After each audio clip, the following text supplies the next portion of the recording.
This week's Listener of the Week is A. Woods CRE. A. Woods CRE, thank you so much for leaving us a 5-star review. And for those of you listening, if you leave us a 5-star review below, you might be next week's Listener of the Week. I'm very excited for this week's episode of Commercial Real Estate Secrets. We've got just a value bomb coming your way. We have Ken Ashley, who is the executive director of Cushman Wakefield in the Atlanta area. I'm very excited for this episode because Ken is not just a top producing broker, he's also an innovator in our industry. So Ken, thank you so much for being on the show. Well, it's an honor to be here, Aviva, and I respect so much what you've accomplished in TikTok and how you've changed our industry in Denver in a lot of ways. So it's good to be here. Hey, what an opportunistic industry. You couldn't convince me there's another industry with more opportunity, and that makes it really fun to get up and challenge ourselves daily and grind towards helping people, helping ourselves, and having some fun in the meantime. That's right. So Ken, I would like to know, how did you get started in commercial real estate? I've heard there's a story and I'm on the edge of my seat. Okay, great. Well, we're in a pretty opaque business, but I bumped into a friend who was a tenant rep who took me to breakfast, and I've tried to repay that favor many times since, because we are in one of the greatest businesses in the world. And, because we control our time, and wouldn't it be boring to know what you're going to make on January 1 every year?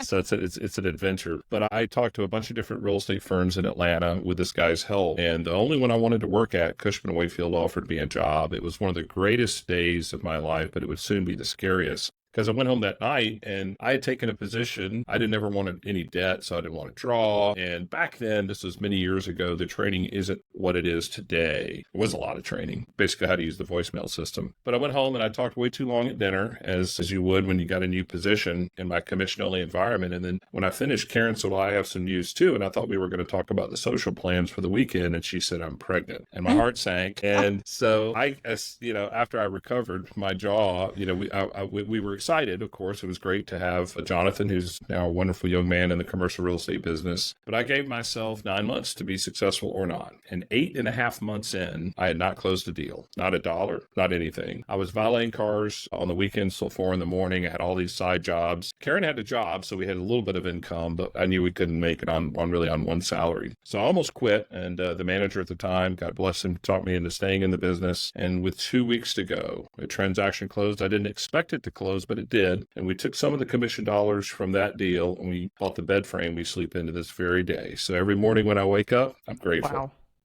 Wow.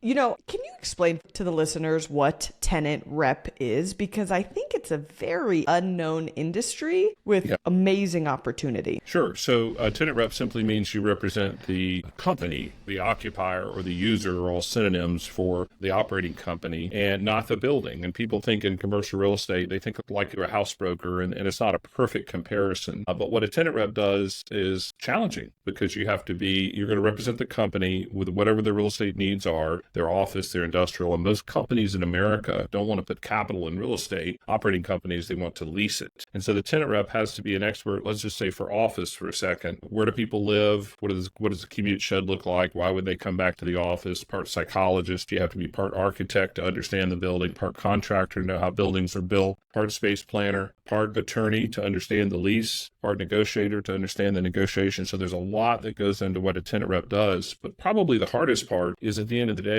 the only thing we deliver is a lease. The landlord delivers the building. And so that's why it's so hard to build trust, to build respect. It takes someone to have a few gray hairs, perhaps, to be able to build the respect and trust of prospects. But tenant rep is an unbelievable way to start in the business. Yep. If you're starting in commercial real estate, it's like you said, you're not getting a check. 9 times out of 10, you're not getting a check the first month, the second month. You better have a second job. Like I did the same thing. I was a waitress at night, and get comfortable with that delayed gratification, because if you can stomach it, it'll pay dividends in the long run. It will. And I would just say, Aviva, that There are a lot of great things about this business when you get going, but one of them is the ability to control your time. My only boss is my clients, and when they call, I run. But other than that, I don't have to ask permission ever to go on vacation or to take Friday afternoon off. I'm looking at myself in the mirror. Now, I will say also, you wake up every morning unemployed. And so it is, you got to have the fire in your belly, and you got to keep pushing and keep pushing. If you were not self-motivated, this is not the profession for you. It's so funny what you said about not knowing what you're going to make on January 1st. My brother-in-law said to me, he said, I couldn't live waking up January 1st with a zero balance. And, we obviously just come from different schools of thought. I wouldn't have it any other way because there's nothing more humbling than unlimited opportunity. And so, but speaking of unlimited opportunity, Ken, you're a pioneer in social media and commercial real estate. And we would love to hear your story, when it started, how it started, and the journey you've taken since then. Sure. So it was 2009. I was mid-career. And what happens to really everyone, no matter what profession you're in, is you grow your lifestyle. You got the house, you got the cars, you got the kids, you got the school. So there's a certain level of income that you need, and you get past the ability to be a waitress or a valet to fund your lifestyle. So you have to be successful. Well, in 2009, the music stopped, and I will be very transparent. I'd allowed some debt to build up, and it was a terrible time. It was really rough, but I made 3 decisions that changed everything financially in my life. And the first was I started to change the way we conduct the tenant rep business from a one-off. We still do one-off deals in Atlanta. They're great. They're fun. Don't have to get on a Delta jet. They're profitable. We love that business, but I augmented the business with the accounts business. And so what that means is mid-cap and even some Fortune 500 companies. I now have about 3 handfuls of them and transaction managers on each one. It's less profitable because I pay a field broker to do a deal, but I now actually wake up on January 1 knowing that we're going to have a lot of transactions happening that year. But it took me years to build that business and in a very intense focus on chasing portfolios, number one. Number two, we worked very hard, Karen and I, to pay off all our personal debt. We were successful. It's great to sleep in that bed at night and know that I don't owe anybody anything on a personal level. And then number 3, social media. And so I started looking around and thinking, and I realized that there are 2 things that you have to do to be successful in business development. The first is sales, and sales quite simply is speaking and listening with the intent to convince. And if you're a broker and you can't do that, maybe you want to find a different profession. But the second is a lot harder, and it's called marketing. I have a degree in marketing, and marketing quite simply is what they think about you before you walk in the room. And a synonym for that is your brand or your influence on whatever your market shed is. And I was looking for ways to do it differently because I've never really liked golf. I have plenty of friends here in Atlanta, but I wanted to be able to appeal to people and have them know who I was before I walked into the pitch. So I started messing around with this thing called Twitter. And on Twitter, the most prolific user in commercial real estate at the time was a guy named Coy Davidson. And he's at Colliers in Houston. I hope he sees this podcast. But Coy gave me what I call the most generous 30 minutes of my entire life. He took a call from an erstwhile competitor. He told me about his strategy, told me about how he did it. And I became a believer. And now since, I guess, April of 2009, I've been on Twitter and I've tweeted over 20,000 times. I'm on other social media platforms. But I can report to you, it works. I have real life stories of using the most powerful tools in human history called social media. And there's a lot of stuff about influencers in the pejorative, selling clothes or whatever. That isn't what we're talking about. We're selling professional services to executives, and they're paying attention. In commercial real estate, the use of social media is widely taboo to this day, right? You discovered this in 2009, and Coy was already utilizing it. Why do you think it is? Well, I think it's what you talk about sometimes. There is a graying of commercial real estate that's happening. And there are people, listen, God bless people that make a living by developing relationships at the golf club. There's nothing wrong with it. Or whatever you do, taking people and entertaining them if you do it the old-fashioned way. But I think there's a big base of people, Aviva, in commercial real estate who are making a really good living doing what they've always done, so they just continue. And there is also the perspective or the perception, I guess, that we don't want to be showboats. Listen, it isn't about that. We're trying to sell work here and develop a brand and develop a reputation. And so people can think whatever they want. All I know is this stuff works. So your conversation with Coy in 2009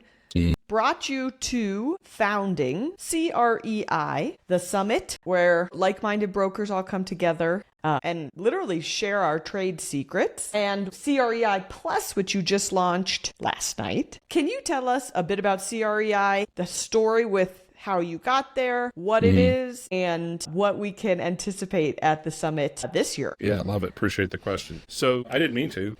What happened was in March of 2020, COVID was breaking, and I'll never forget, I was sitting on my back deck listening to the birds and wondering what in the world was going on with COVID. Wow. And, all those fears that we had at the time. It was a very scary time. And I was making my buddy calls. Hey, buddy, how you doing? Just calling people. And there wasn't a direct business purpose. I was legitimately concerned about my friends. And I called up Duke Long, who's been a good friend for a long time. And Duke had published a list of people he said you should follow on Twitter for about 10 years. And I always respected Duke and his list. And, in our conversation, he said, he just told me he was tired of doing the list. I said, well, I guess I don't need your permission, but what if I did it? And he said, sure, it'd be fine with me. And so just like that, the baton was passed. And, so I had no idea what I was getting myself into. We worked really hard to generate the first list because we had Duke's list, but nobody had compiled a list of influential people other than that. And so I looked all over the internet. I spent a lot of hours on it. And as we were about to hit publish on the first list, my graphic artist said, hey, man, what if we do a badge if you're on the list? And we could just say congratulations, and they can push it in their social media. So I'd gone on 99 designs, and I spent $200 to have that blue logo design. And he put it on the badge. And all of a sudden, it started appearing worldwide, that little logo. And I'm just a guy. I have no authority. I just started making lists. And then in November of that year, one night on CRE Chat, which is a thing two ladies do on Twitter. They're great folks.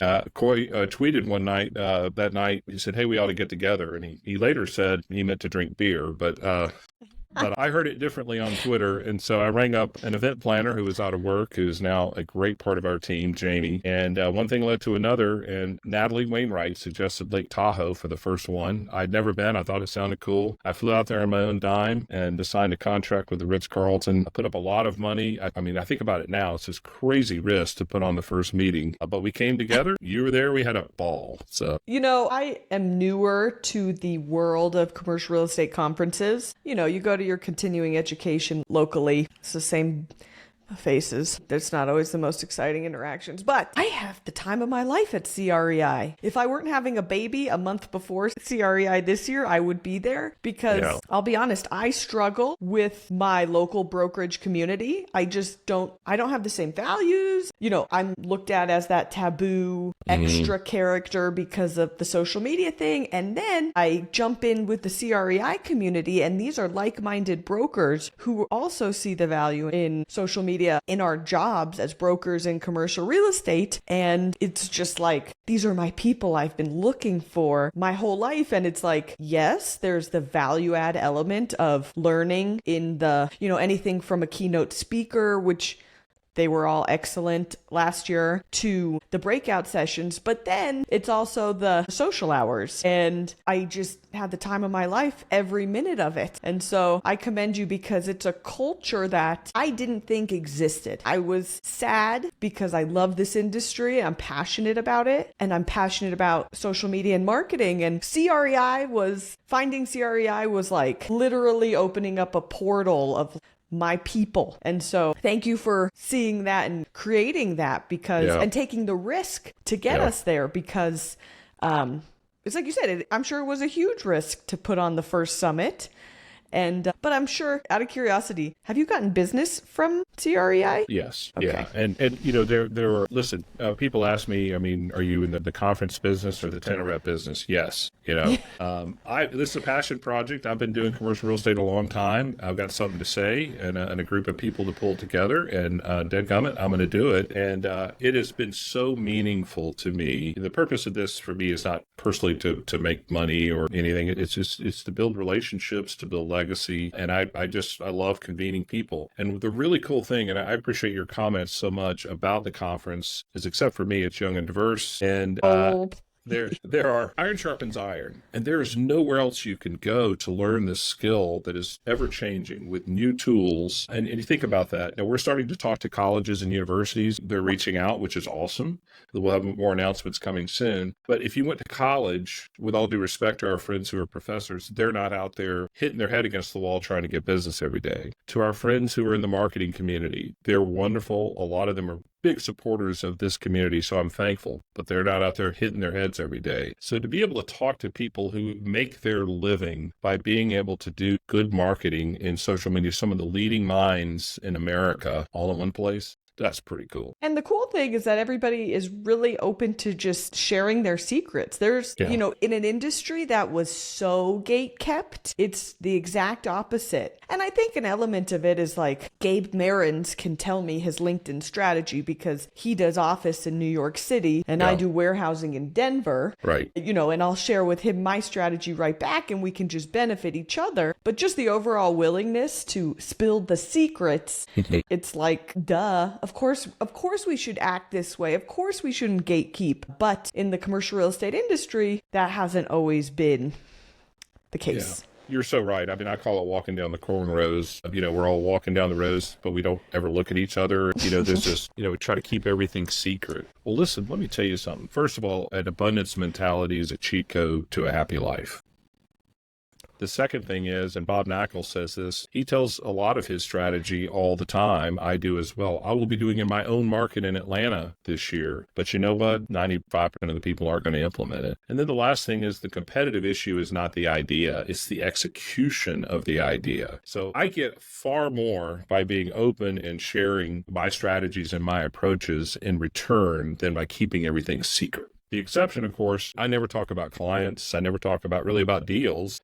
Obviously you have to protect your professional reputation like any attorney or any consultant, etc. But in terms of the methods of our business, I'm an open book. I think that's a really important thing to note. Yes, we can spill all of our secrets, but confidentiality for our clients is key. That's right.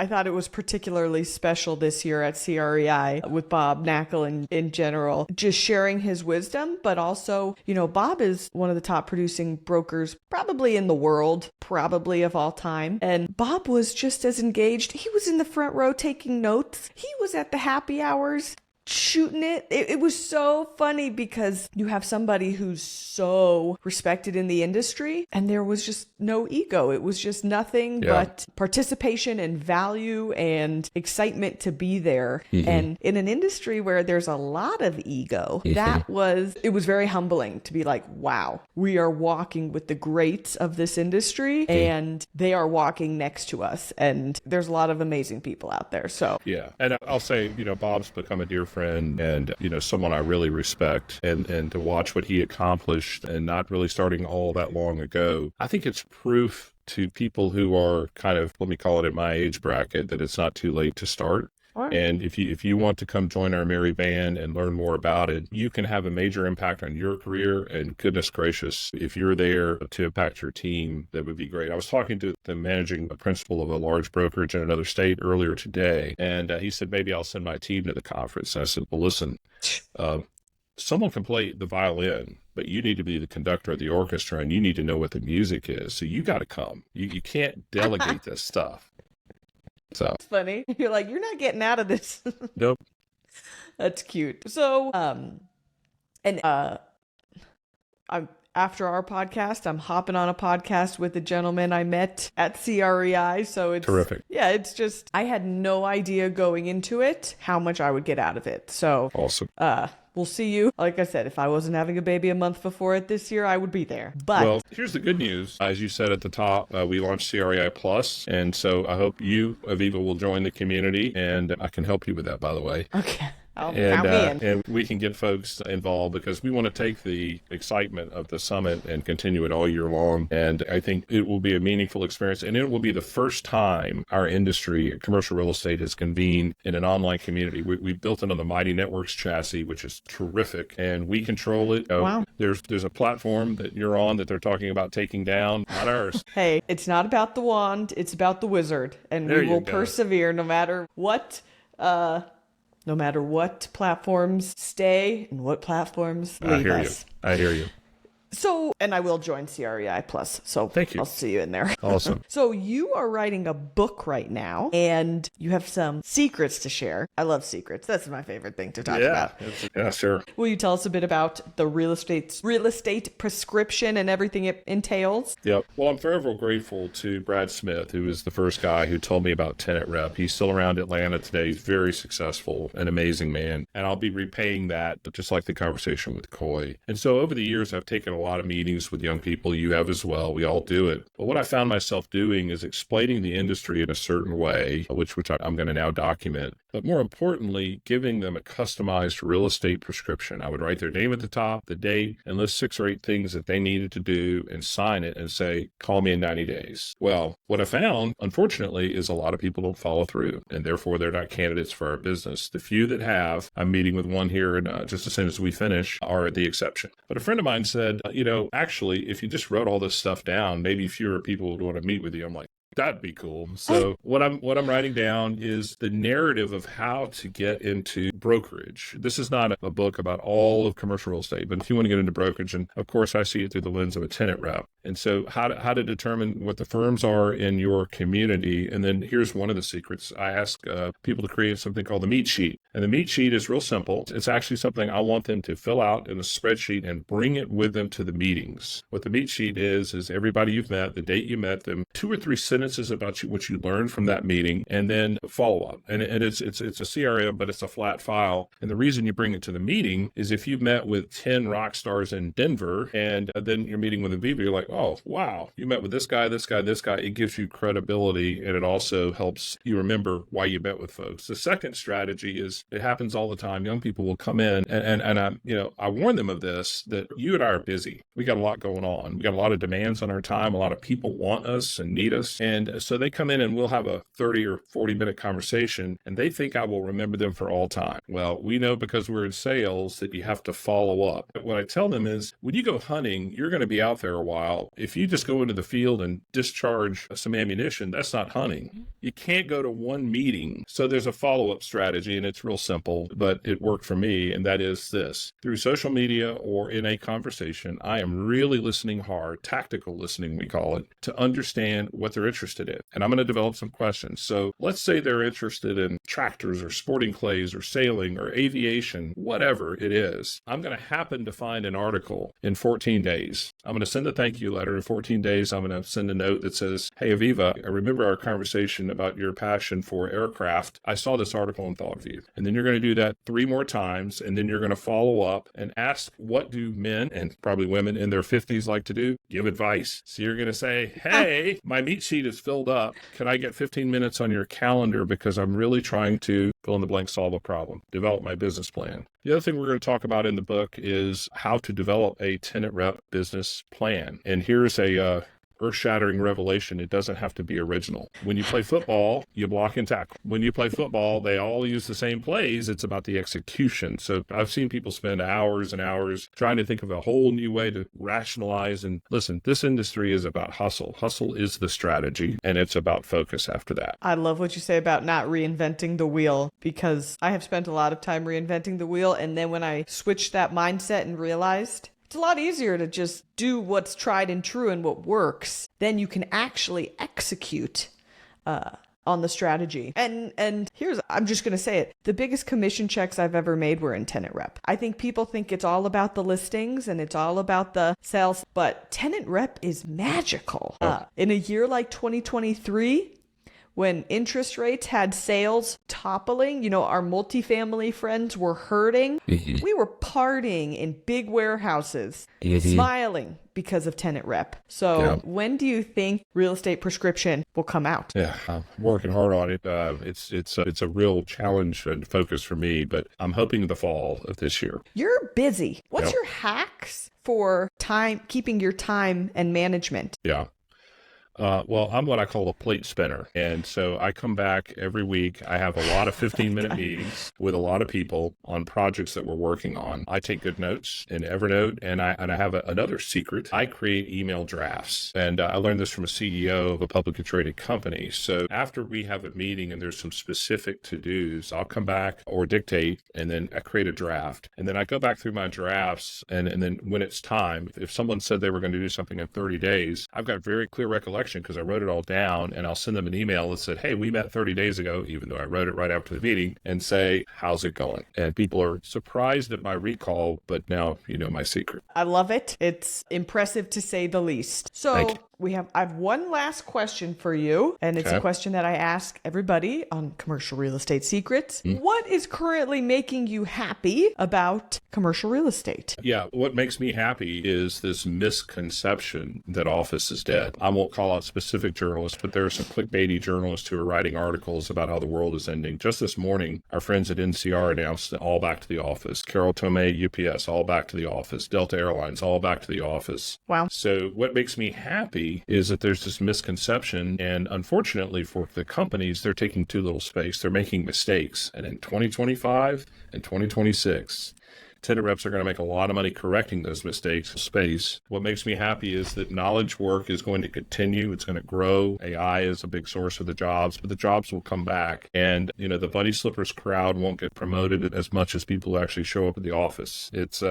There's a lot of opportunity for office tenant reps, and goodness gracious, for industrial. I asked you in our pre-call, can I borrow some money from you, Aviva? Hey, it's like you said, you look at the media and it's like, are we living in the same universe? Because that's the reality, is office isn't dead. Commercial real estate isn't dead. I always say, don't pull out your tissue box for your local landlord. We're going to be okay. So... Well, I do want to acknowledge that we both have a lot of friends who are investors who are suffering a tough time. And I don't mean to be glib about the office market. I mean, there are some real people having difficult times, and it's going to take a year or so for this to work itself out, maybe 18 months. And so I don't dismiss the pain that people are feeling. I'm sorry about that, but it will work out. And I would say this, and I've seen it over and over again, for people who have had financial failure and difficulty, many times the best chapter of their life starts right after that. Absolutely. Hey, look at what you were able to do after the pandemic, right? Probably some of the hardest times. We weren't getting inbound phone calls. And so much more has come. I'm sure your phone is ringing much more now because of the steps and actions you put into place during the pandemic. Absolutely. And so only opportunity to come. Yeah. Well, listen, what you have accomplished is so impressive with your podcast, with your reach through social media. I love the way you think differently about the delivery of services and how you market your company. So hats off to you, and congratulations, and much success to you. We got a lot more work to do, Ken, and many, many years to come and to do it. And I look forward to doing it by your side. Indeed. For the viewers, where can they follow you? Where can they follow CREI and get connected? At Ken Ashley, and on Twitter, Ken Ashley Atlanta, on LinkedIn. Hello, David Murphy. And then CREISummit.com is where you can find the latest of what we're up to and all the associated handles. And hello to my friend at CBRE. Yeah. Hey, David. This is funny. This is what happens when you use the same link for every... podcast. I'm just going to say, I can go now. For all the listeners, thank you for listening, and we'll see you next week with Mr. David Murphy on Commercial Real Estate Secrets. Thank you, Ken. Ready to shatter your glass ceiling while creating legacy and financial freedom? Head to my show notes for our free guide, How to Get Started in Commercial Real Estate.